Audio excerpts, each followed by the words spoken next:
Okay, so really quick, let's do a quick quiz. How many of you today are currently wearing something that you got at Christmas? Excellent, fantastic, okay. I'm not going to ask any further questions because we know what comes in stockings usually. But we are excited for today because we are wrapping up this series that we've been talking about all December about dwell. And the idea of dwell comes from that passage in Matthew chapter 1, where we are first introduced in the New Testament at least to who Jesus is.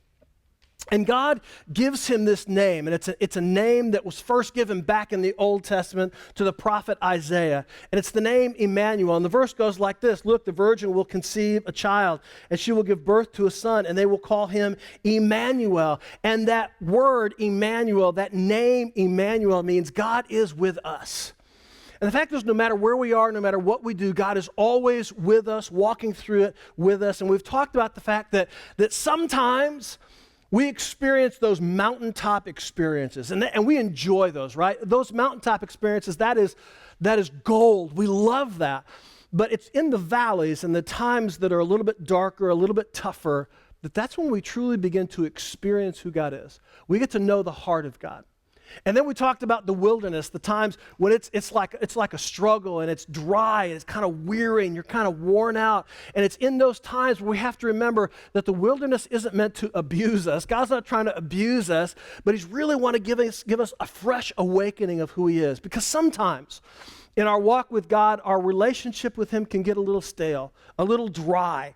And our desire is to have that fresh awakening with God. And then last week for our Christmas service, we talked about how the fact that Jesus is with us always. That his final promise as he left earth was, "I will be with you always, even unto the end of the world." And then today, we're going to wrap this series up, and we're going to talk about the fact that God is with us even in the middle of a storm. I got to tell you, I grew up, I was 5 years old when we moved to the state of Indiana, and it's so funny because I've met so many people from all over the United States, and I got to tell you that thunderstorms in Indiana hit just a little bit different. If you have been in other places of the world, even my wife grew up in Texas, and when we got married, I'm like, "Oh, you don't understand, thunderstorms in Indiana, it's next level." She's like, "Listen, I'm from Texas. Everything is bigger in Texas." And I'm like, "Oh, just wait." And so the first thunderstorm that she experienced in Indiana, she was like, "Oh, I get it now." I'm like, "Yeah, I got to be honest, I love storms. I just love them." In fact, when my girls were little, we would always hear our friends, when they started having kids, like, "Oh, our kids get afraid of storms and they're terrified." I'm like, I don't want my girls to be afraid. And so when thunderstorms would move in, you could ask them. We would grab like the chairs, we'd open the garage door, we'd grab like those camping chairs, we'd get hot chocolate, and we would watch the storm roll in. And just teach them, like, this is cool stuff. Now, I will be honest, there are some storms that I have experienced in the state of Indiana that have scared me. These things are usually called tornadoes, right? That's not a storm. That is like something that's just a next level. I was in Florida several years back when a hurricane came rolling in, and it kind of wakes you up a little bit. I know my brother-in-law was in Okinawa for a while, and they had some threats of typhoons that would come in. And there are some storms, right, that are just kind of next level, like sharknadoes, right? There's 1, 2, or 3, doesn't matter which one. They're terrifying, and if you don't know what that is, you probably watch the right amount of TV. But anyways, and we just experience these things just a little bit differently. Have you ever wondered, and I did when I was preparing this, I'm just curious, so I did a little deep dive on why certain storms get names. Have you ever wondered about that? The guy that started it was back in the 1880s, and his name was Clement Ragg. And he was a member, he was a lawyer first of all, and then he became kind of a part-time meteorologist, and then he became so good at it, I guess he got 1 out of 10 right, he became so good at it that he was accepted into the prestigious British Meteorological Society of London. He became very famous in his ability to do that. And then he moved to Queensland, Australia, and he founded the Australian Society for Meteorologists and became very famous. And here's the thing that he and I probably have in common. He hated politicians, like hated them. And what was funny is that he got so bored giving just numbers to these storms that would roll in that he started giving them names, particularly of politicians that he didn't like. And so he became very famous, and it got published in the newspaper, and that's kind of how it started. And so whoever found the storm first got to name the storm and all these different things. And in the 1950s, it became really established. Because the United States military realized that it wasn't really very productive or efficient to name storms after the longitude and latitude that they were found in. Instead of, 10645332 by they're like, we should give them names. And so the military, being the most creative place on all the planet, decided to name them after the alphabet. Abel, Baker, Charlie, Alpha, Bravo, whatever it is. That's what they named it. So creative, right? Well, in 1953, the United States Meteorological Society said, I think we can do better than that. I think what we're going to do is we're going to name these storms after women. Now, it was 1953, so just, be okay with that right now. We'll get to when guys started getting names too. But here's what's funny. You're like, where did they come up with the names? It was all these guys' wives and girlfriends. That's what, honey, you'll never guess what we did today, Dolores. We named a storm after you. Great, thanks, honey. Well, in 1979, the Equal Rights Movement hit, and so guys began to get named as well in these storms. And so now they rotate it. If you're ever curious about that, they have a list of names that they rotate. It's between men and women, and there's only a handful of names that they actually use. But if a storm is particularly bad, like Hurricane Katrina, they will never name another storm after that. So there you go. There's your history lesson for you. My ACDC. See, there you go, right there. My ADD brain kicked in, and I just had to do it. I just figured I'd share that with you. You ever had a storm in your life that you really wanted to name? Like it was so bad, you're like, this storm needs a name. We actually do give our storms names a lot of times. And we'll just do it alphabetically. We name them things like addiction, right? We name them things like betrayal and bankruptcy, cancer, depression, divorce, heartache, infertility, jealousy. We give these storms in our lives these names, and we recognize them as storms. And we look at them, we're like, how am I going to survive this storm? How am I going to get through this storm? And when the storms are particularly violent, we can kind of get to a point where we go, God, where are you? Because you said you would be with me always, and yet I'm going through the worst storm I've ever experienced in my life, and I feel very much alone. The writer David, often in the book of Psalms, and the book of Psalms is really powerful, especially if you're going through stuff. I highly encourage you to read the book of Psalms, because David really kind of uses the book of Psalms not just as a worship book, but also as kind of his own devotional and his own diary, and he writes his thoughts down and his prayers down. And often when times are difficult, David will start with things like, God, why have you abandoned me? God, why have you left me? And so I want you to know as we begin this that is a normal and not ridiculous response when you feel that in the middle of the storm. But I want you to counter that feeling with the big idea today. And the big idea is this: never let the presence of a storm cause you to doubt the presence of God. Never let the presence of a storm cause you to doubt the presence of God, because that's what we do. For some reason and in some way, shape, or form, decades ago, it became very commonplace and very norm for it to be taught that if you become a Christian, everything in your life will get better. Can I tell you that it's so opposite of the truth? It's really not true at all, because the minute that you accept Jesus Christ is the minute that you become a threat to the enemy and to the world around you. And so the truth is, things aren't going to necessarily circumstantially get better. Now, your life will get better, your purpose will get better, your meaning in life, all those things, those will increase, those will get better. And of course, the end result of life will always be better than what it is, but it doesn't mean necessarily that the circumstances are going to be easier. In fact, Jesus Christ said that in this world you will have trouble. But then he says, but take heart, because I've overcome it all. And so when we see a storm, when we go through a storm, don't let, no matter how violent, no matter how difficult, no matter how depressing or overwhelming it is, cause you to doubt the presence of God, because God is with us, Immanuel. So I want to take you to a passage of Scripture. It's found in the book of Acts, and we're going to read it here in just a minute, because I don't know that you've ever read it. If you have, maybe not in the way that we're going to read it this morning. And it's about the Apostle Paul. The Apostle Paul wrote half the New Testament. He planted more churches probably than anyone else on planet Earth, and he did it in a time when it was slow to travel from point A to point B. In fact, if you had to go over any significant distance, you usually had to get in a ship and take this ship somewhere else, and it was all depending upon winds and all these different things. And so Paul gets arrested at a particular place. In fact, he's illegally arrested, because he is a Roman citizen, and so he's arrested illegally, and he goes, hang on a second, I am a Roman citizen. In fact, if you go back and read it, the people that arrested him get scared at that moment in time because they've beaten him, and you're not allowed to do that. And he goes, hey, I'm a Roman citizen. And he says, listen, I claim my right as a Roman citizen to plead my case before Caesar.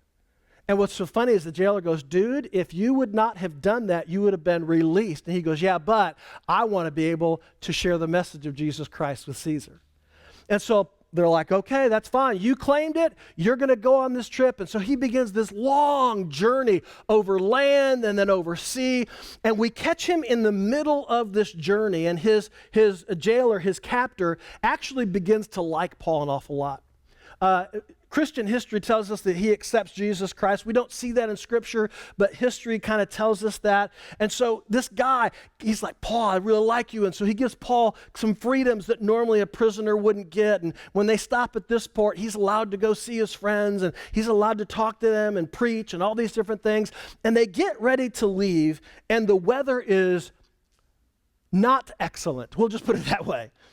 And Paul says, listen, guys, I just want to tell you, I know that you probably don't believe I'm a prophet and all these different things, but I want to let you know that if we leave, we're going to lose the ship. I mean, we're going to experience a shipwreck here.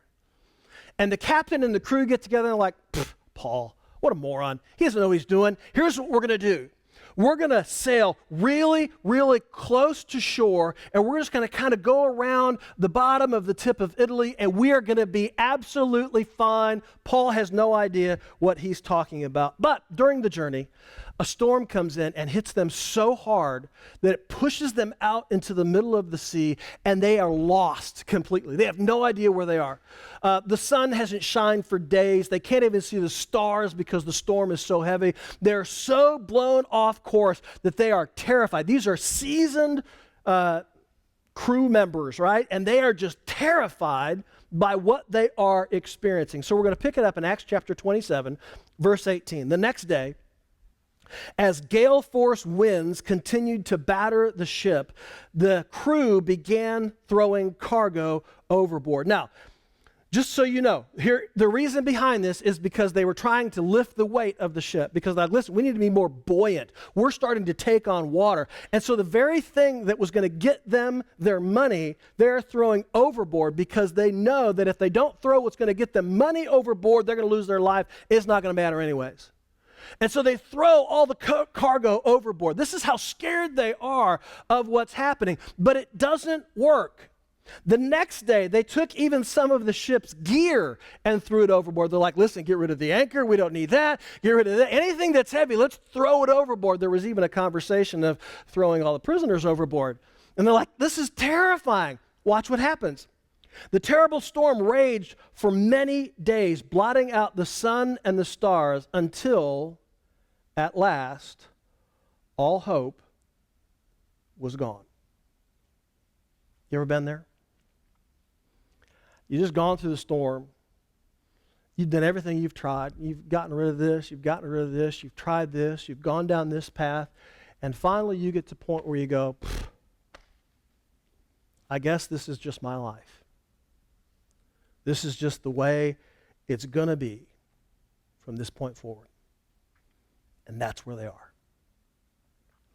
Now, the next verse says, no one had eaten for such a long time. Well, I'm guessing they probably tried to eat, but it didn't stay down. I mean, I don't know if you've ever been on a violent sea before, but even if you are a seasoned sailor, like after a point in time, you're like, okay, enough. I'm not going to eat anything else. And so now, not only have they thrown ship's gear overside, not only have they thrown their cargo overside, they have lost hope and they've just stopped eating because they're like, we're going to die. This is what's going to happen.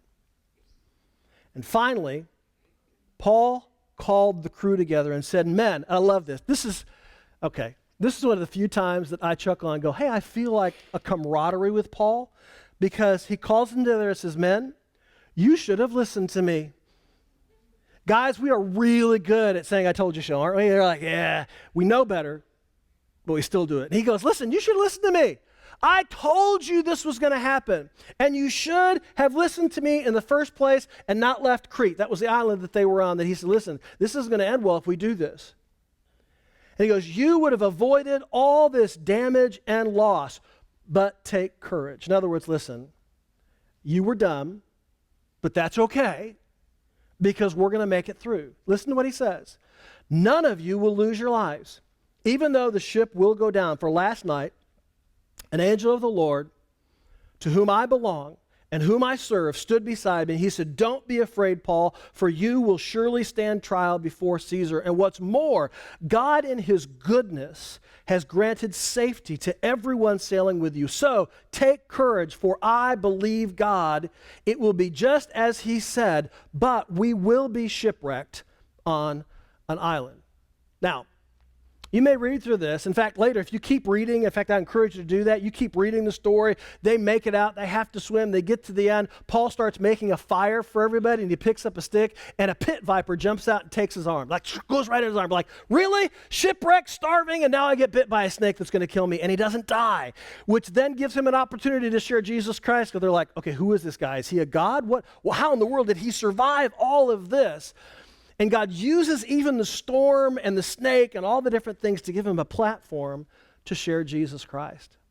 But what I want to do is I want to kind of pick apart, and I want to show you 5 lessons that we find in the storm here, but you can also find in any storm you're going through in your life, to give you the strength to make it through. And here's lesson number 1. Lesson number 1 is this: you may not know where you are, but God always does. You may not know where you are, but God always does. The Bible says the ship was so blown off storm that they had no idea where they were. They had no idea. They didn't have the stars to guide themselves. They didn't have the sun. They didn't know if they were north, south, east, west, up, down. They had no idea where they were, but somehow the angel of the Lord shows up to Paul and goes, hey, I know where you are, and here's what's going to happen. You're going to be shipwrecked on an island, and if you listen to me and everyone follows your lead, no one is going to lose their life. We're going to make it out alive. Because even when you feel lost, God isn't lost. God isn't lost. He's not wondering where you are. God knows exactly where you are and where you need to go next, even in the midst of a storm when you feel completely lost. Lesson number 2.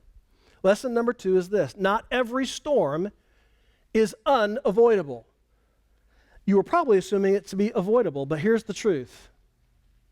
There are some storms in our life that are avoidable, that we get into because of the poor decisions that we've made. I'm not even going to ask you if you've experienced a storm that was of your own making, because we all probably have. And notice, Paul says, listen, you could have avoided all of this if you'd have just listened to me. The truth is, many times we get into storms that are not caused because we made a poor decision, but rather because we listened to people who were telling us wrong counsel, and we made a decision based off of that. And that's exactly what happened with the crew with Paul.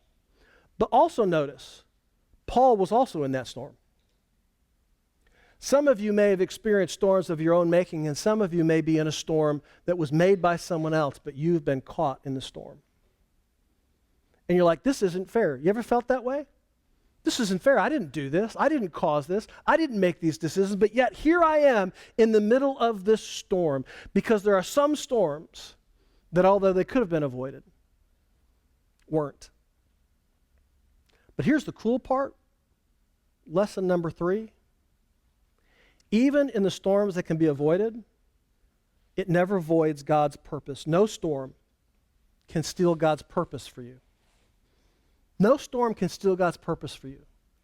You go, man, I'm looking at the storm I'm in, and it was a dumb decision that I made. I shouldn't have invested in that. I shouldn't have done this. I shouldn't have chose to take this job. I shouldn't have gone down here. I shouldn't have bought the house. I shouldn't have said yes. Whatever it was. And you're thinking, it's over with. I've screwed it all up. I've lost it all. God's purpose for me. I don't know what I'm going to do next. But the truth is, no storm in life can steal God's purpose for you, because God's purpose for you is resilient.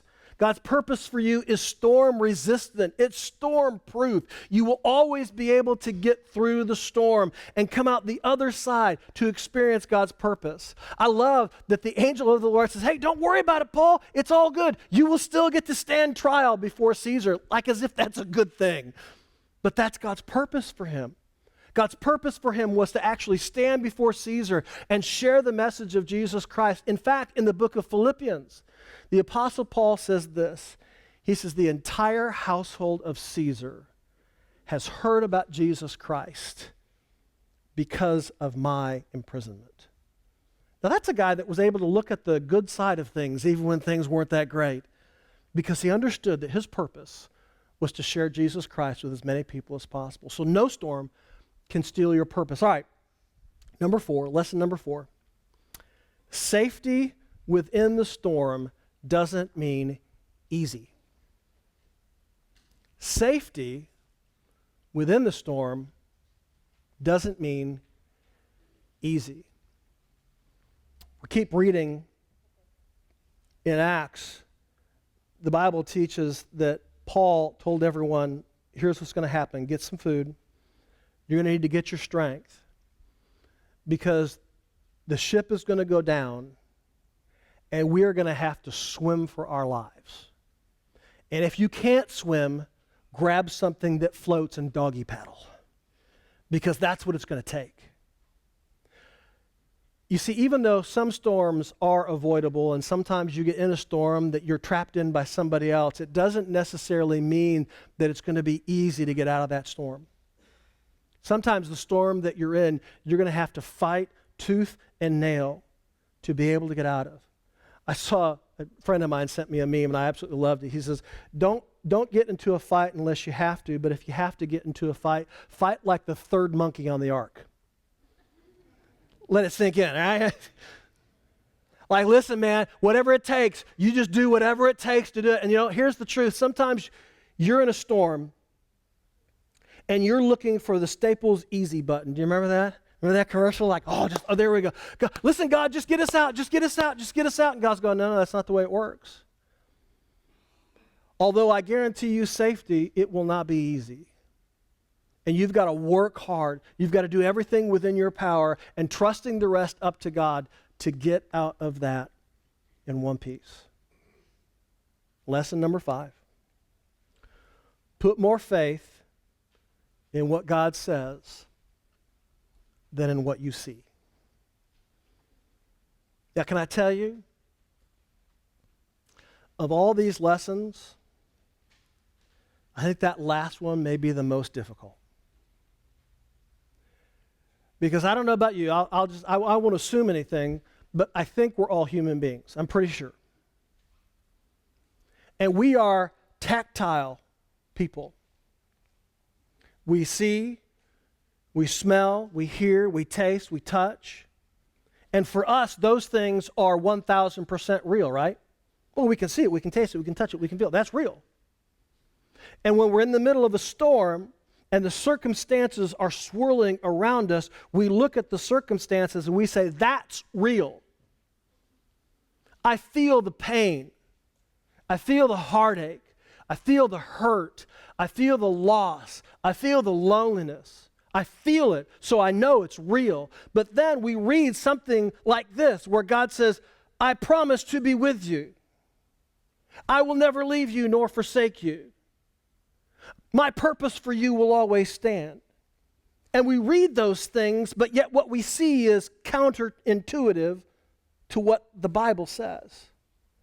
And this is where faith steps in.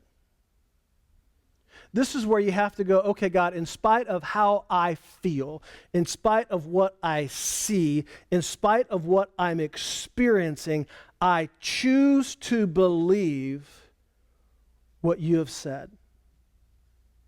You know, think about the circumstance in which Paul tells everybody they're all going to live.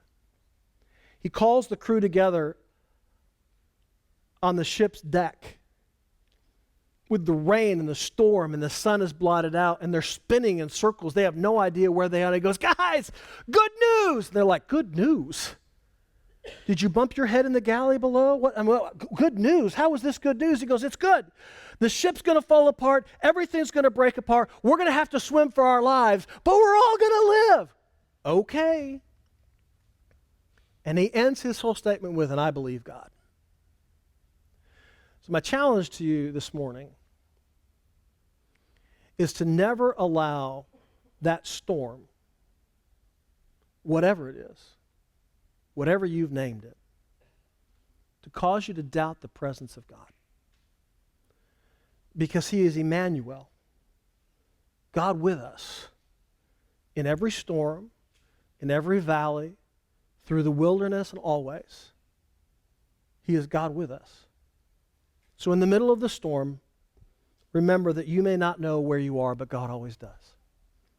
He's not going, my tracker on Dave has gone dark. I don't know where he is. I hope he figures it out. That's never God's response. He always knows where you are. In the middle of the storm, remember that not every storm is unavoidable, so next time maybe listen to wise counsel and make better decisions. But even in the midst of those storms that were avoidable, that you had to go through, that doesn't mean your purpose for God is lost, because no storm can steal God's purpose for you. And just because God says he will see you through safely doesn't mean it's going to be easy. You may need to fight your way out of the storm. But here is the kicker, and that is you've got to believe what God says more than what you see, taste, touch, or feel. And when you do that, in the middle of your storm, no matter how powerful, no matter how fierce it is, you can literally say, God, you are Immanuel. You are God with me. And the God who is with me is more powerful than any storm in my life. The God who is with me is for me, not against me. And the God who is with me will guide me through to the other side, because the presence of a storm doesn't remove the presence of God. Father, this morning, as we're working through this, and I know a lot of the storms that people are going through and they're struggling with and they're trying to fight through and they're trying to work through the other side, God, I just pray that you would give them some encouragement today. Because, God, it's easy to feel abandoned in the middle of the storm. It's easy to feel as if you've not paid attention and you're not listening and we're not sure where you are. But, God, I pray today that we would be reminded that even if we don't know where we are, you do. And, God, I pray for those that are here today that they've been fighting tooth and nail. God, I pray that they would not lose hope. Because, God, if we're listening to you, if we're leaning into you, if we're relying on you for direction and purpose and understanding, we will make it through the storm. It may not be easy, but we'll make it through the storm. Because you are Immanuel, the God who is with us, even in the middle of the storm. God, I pray for those today who are reeling. They're just kind of trying to figure out which way is up. I pray that as we sing these next two songs, it would just fill them with some hope. That you would allow their faith to be filled to the brim and full and flowing over, that they would take that next step, that they would begin to move forward, begin to work through and fight through the storm. God, give them the courage to not give up, but rather follow you. And Father, I thank you for it. I pray this in Jesus' precious and holy name. Amen.